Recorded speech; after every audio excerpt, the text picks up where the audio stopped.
Hello दोस्तों, आप सभी का स्वागत है हमारे चैनल सात पर पर।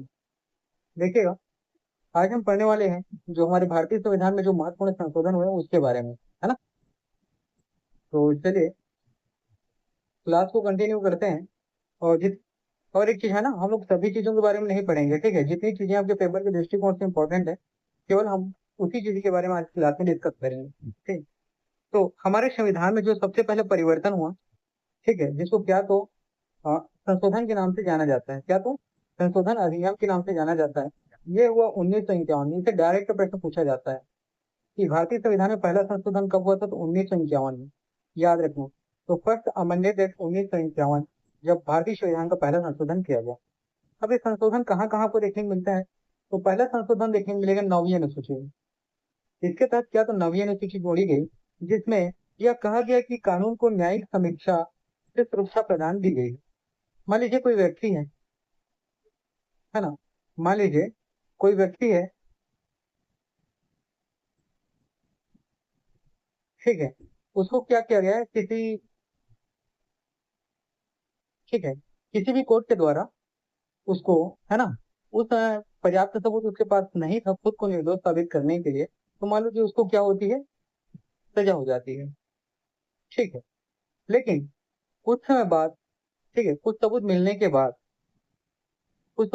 बाद वो आदमी अपनी जो सुनवाई है उसकी रिव्यू, है ना, उसको क्या तो पुनः सुनवाई के लिए, ठीक है, उसी कोर्ट में या किसी दूसरे कोर्ट में क्या कर सकता है, अपील कर सकता है।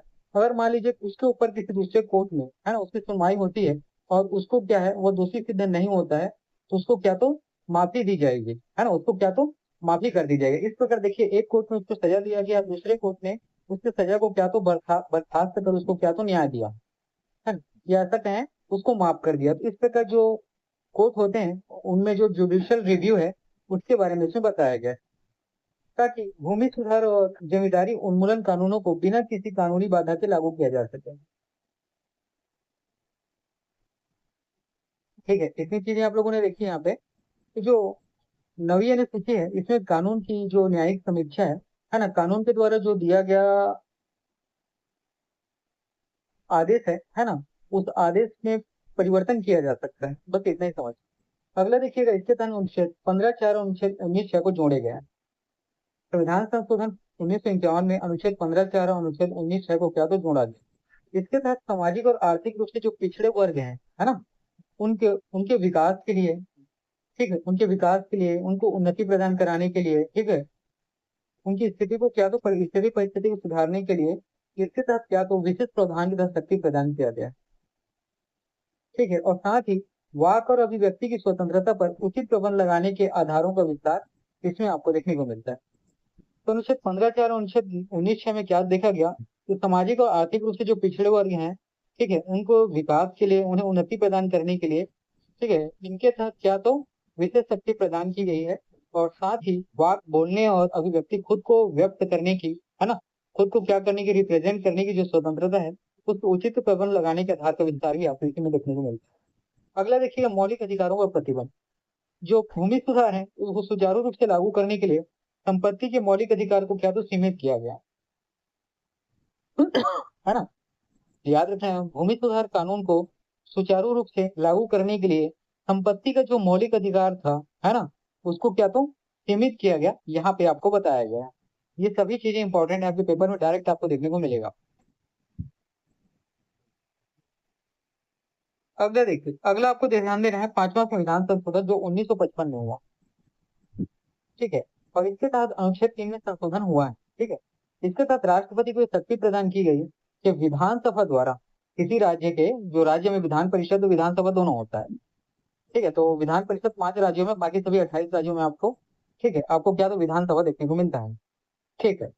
तो राज्य विधानसभा द्वारा राज्यों के क्षेत्र, सीमाओं या नामों में परिवर्तन से संबंधित विधेयक पर अपने विचार भेजने के लिए एक निश्चित समय सीमा निर्धारित कर सके। तो पांचवा संविधान संशोधन 1955 आपको क्या बताता है, इसके तहत तीसरा अनुच्छेद 3 में क्या तो संशोधन किया गया, राष्ट्रपति को यह शक्ति प्रदान की गई कि विधानसभा द्वारा किसी भी राज्य के क्षेत्र, सीमा या नामों में परिवर्तन से संबंधित विधेयक पर, ठीक है, वो अपने विचार भेजने के लिए एक निश्चित समय सीमा क्या तो निर्धारित करें, ठीक।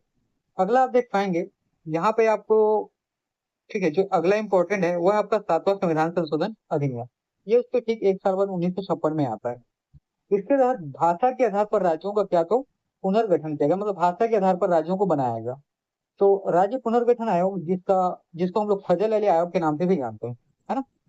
राज्य पुनर्गठन आयोग जिसको आप फजल अली के नाम से जानते हैं, तो फजल अली आयोग के सिफारिश के आधार पर, है ना, भारत में 14 राज्य और 6 केंद्र शासित प्रदेश क्या तो स्थापित किए गए।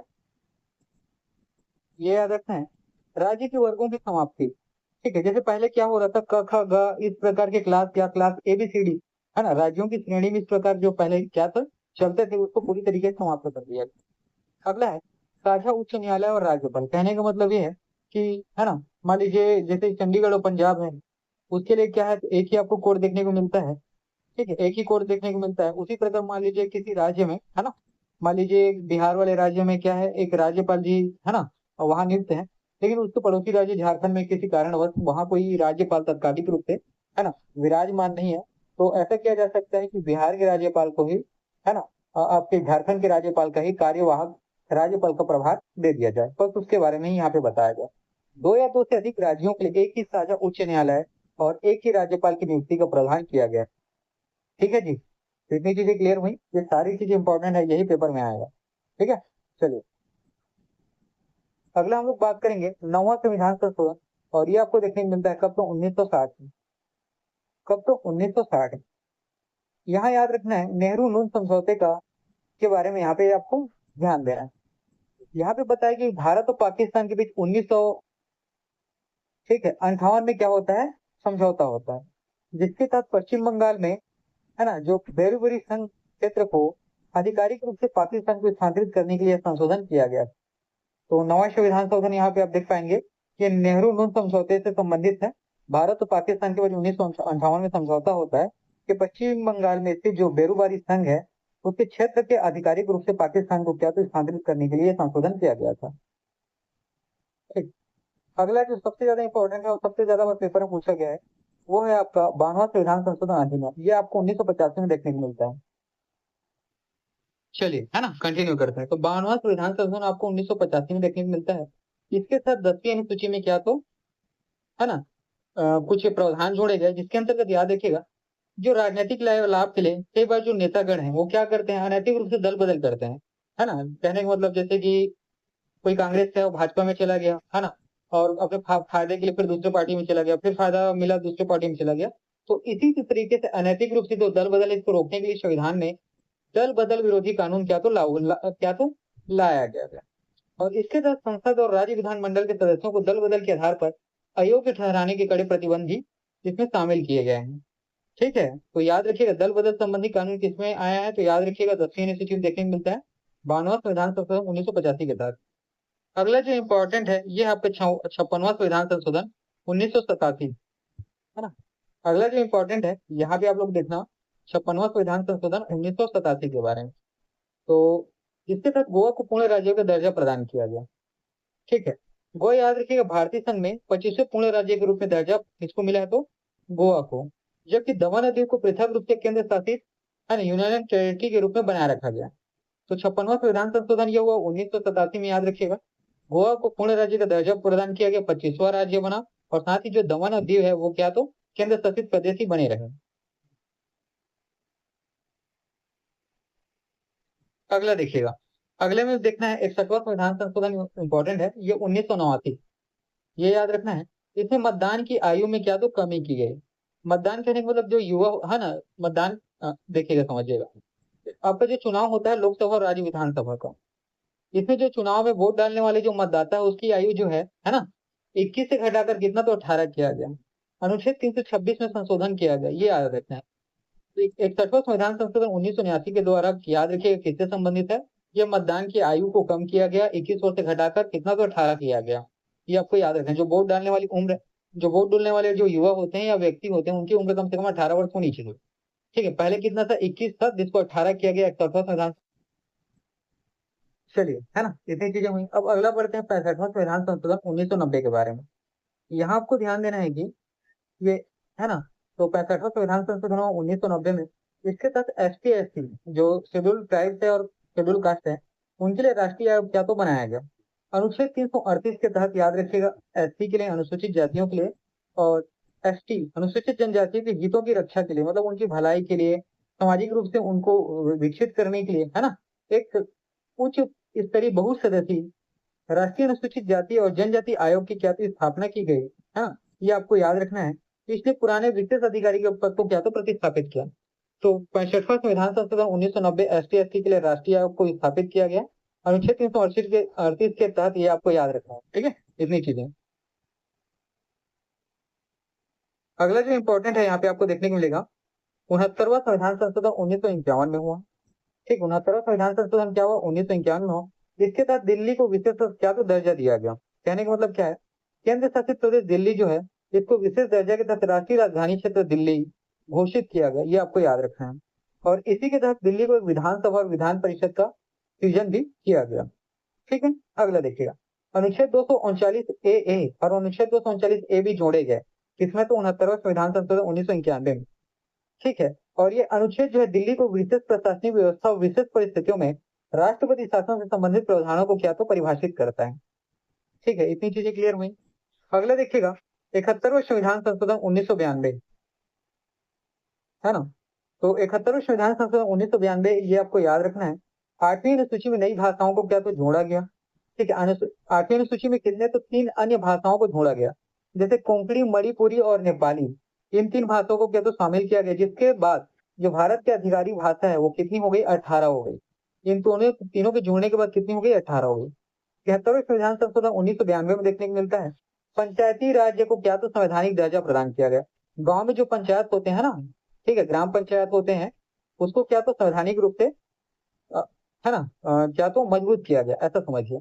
तो ग्रामीण स्थानीय स्वशासन को मजबूत करने के लिए संविधान में भाग 9 अनुच्छेद 243 से 243 ओ और 11वीं अनुसूची क्या तो जोड़ा गया, जिसके तहत पंचायतों कार्य क्षेत्र के भीतर आने वाले 29 विषयों को भी इसमें शामिल किया गया। 73वां संविधान संशोधन 1992, याद रखिएगा, पंचायतों को संवैधानिक दर्जा प्रदान किया गया। भाग 9 अनुच्छेद 243 से 243 ओ और अनुसूची 11 को इसमें जोड़ा गया, है ना, और साथ ही 29 विषयों पर इन्हें तो क्या तो कानून बनाने की शक्ति प्रदान की गई। अगला देखते हैं 74वां संविधान संशोधन 1992, ये जो शहरी स्थानीय निकाय है उसे उसको क्या तो संवैधानिक दर्जा प्रदान किया गया, किनको तो वर्तमान में नगर पालिकाओं को क्या तो संवैधानिक मान्यता प्रदान की गई। भाग 9 है अनुच्छेद 243 सी से 243 जेड जी और 12वीं अनुसूची इसके तहत जोड़ी गई, जिसमें नगर पालिकाओं को क्या तो 18 विषय पर कानून बनाने की शक्ति प्रदान की। ठीक है, तो 74वें संविधान संशोधन 1992 में हुआ, शहरी क्षेत्रों के लिए, शहरी मतलब नगर पालिकाओं के लिए। भाग 9 243 भाग 9 है 243 सी से 243 जेड जी, 12वीं अनुसूची जोड़ी गई, नगर पालिकाओं को सुचारू रूप से 18 विषय पर कानून बनाने का अधिकार दिया गया। उसके बाद 66वां संविधान संशोधन 2002 में आपको देखने को मिलता है, इसके तहत शिक्षा का अधिकार को जो है मौलिक अधिकार बनाया गया, और प्राथमिक शिक्षा, है ना, प्राथमिक शिक्षा मतलब वो पहली से लेके कितना तो आपको 5वीं कक्षा तक। ठीक है, 6 से 14 वर्ष के आयु के बच्चों के लिए एक अनिवार्य मौलिक अधिकार घोषित किया गया, क्या तो शिक्षा लेने का। और संविधान में अनुच्छेद 21 से, ठीक है, 21 से, अनुच्छेद 21 से क्या तो जोड़ा गया, ये याद रखना है। डीपीएससी और मौलिक कर्तव्य बदलाव, इसके तहत अनुच्छेद 45 में जो नीति निर्देशक तत्व की विषय वस्तु में क्या तो बदलाव किया गया, और अनुच्छेद 51 के तहत नागरिकों को 11 मौलिक कर्तव्य, जिसमें माता पिता द्वारा बच्चों को शिक्षा का अवसर प्रदान करना होगा, ऐसा इसमें कहा गया। ठीक है, इतनी चीजें क्लियर हुई। अगला आप देख पाएंगे 89वां संविधान संशोधन, ये आपको देखने को मिलता है 2003 में। इसके तहत एसटी आयोग जो बना था ना, उसको क्या तो अलग अलग किया गया, है ना, 2 अलग अलग स्वतंत्र निकायों में विभाजित किया गया। तो अनुसूचित जाति के लिए अनुच्छेद 338 से संबंधित है, और 338 ए जो है अनुसूचित जनजाति आयोग से संबंधित है, आपको याद रखें। उसके बाद अगला जो संविधान संशोधन हुआ 91वां, ये 2003 में हुआ, ये आपको याद रखना है। जिसमें मंत्री परिषद का आकार का क्या तो निर्धारण किया गया, जिसके बारे में डायरेक्ट पेपर में पूछा गया, कई 100 बार पूछा गया होगा। अनुच्छेद 75 एक ए इससे संबंधित है। इसके तहत जो प्रधानमंत्री है केंद्र में, और जो राज्यों मुख्यमंत्री है, उनके सहित उनको मिलाकर उनके मंत्री परिषद, उनके मंत्रियों की कुल संख्या लोकसभा और विधानसभा कुल सदस्य संख्या के 15% से अधिक नहीं हो सकती। किंतु इसमें तो 15% से अधिक नहीं हो सकती। उसी प्रकार दल बदल विरोधी जो कानून है उसको क्या तो यहाँ पे और कठोर किया गया। 75 एक बी के तहत दल बदल के आधार पर अयोग्य घोषित किए गए किसी भी सदस्य को मंत्री पद प्राप्त करने के अयोग्य घोषित किया जा सकता है, यहाँ इस पर, है ना, डायरेक्ट बात किया गया। चलिए अगला देखेंगे 92वां संविधान संशोधन 2003, ये आपको याद रखना है। इसके तहत 8वीं अनुसूची में 4 नई भाषा जोड़ी गई, और है ना 4 नई भाषा जोड़ने के बाद कितनी कुल 22 भाषा हो गई। वो 4 भाषा है बोडो, डोंगरी, संथाली और मैथिली। इन भाषाओं को क्या तो जोड़ा गया, और इससे है ना 4 भाषाओं के बाद कितनी भाषाओं की संख्या 28 हो गई। फिर 95वां संविधान संशोधन 2009 में आपको देखने को मिलता है ना। इसमें आरक्षण की जो समय सीमा है उसमें क्या तो बढ़ाया गया। इसके तहत लोकसभा और राज्यसभा की विधानसभा में अनुसूचित जाति और अनुसूचित जनजाति है, इनको सीटों को राजनीतिक आरक्षण का लाभ देने के लिए है ना, इनकी समय सीमा को 10 वर्ष, अगले 10 वर्ष मतलब वर्ष 2020 तक क्या तो बढ़ा दिया गया था। ठीक है, आगे देखते जाइए और इसमें चीजें पता चल गई। फिर 96वां संविधान संशोधन 2011 में होता है, जिससे भाषा के नाम में क्या तो परिवर्तन आपको देखने को मिलता है, जिसके तहत 8वीं अनुसूची में शामिल जो ओडिया भाषा है, इसका नाम क्या तो ओडिया, उड़िया है ना, क्या तो उड़िया को क्या तो ओडिया कहा गया, बस ये आपको याद रखेगा, उड़िया को क्या तो ओडिया। ठीक है, उड़िया भाषा को क्या तो ओडिया भाषा कहा गया, बस इतना ही परिवर्तन हुआ है। ठीक है दोस्तों, ठीक है दोस्तों, तो आज का क्लास इतना ही, पढ़ते रहिए और जितनी चीजें हैं ना यही आपको पेपर में देखने को मिलेंगी। ठीक है।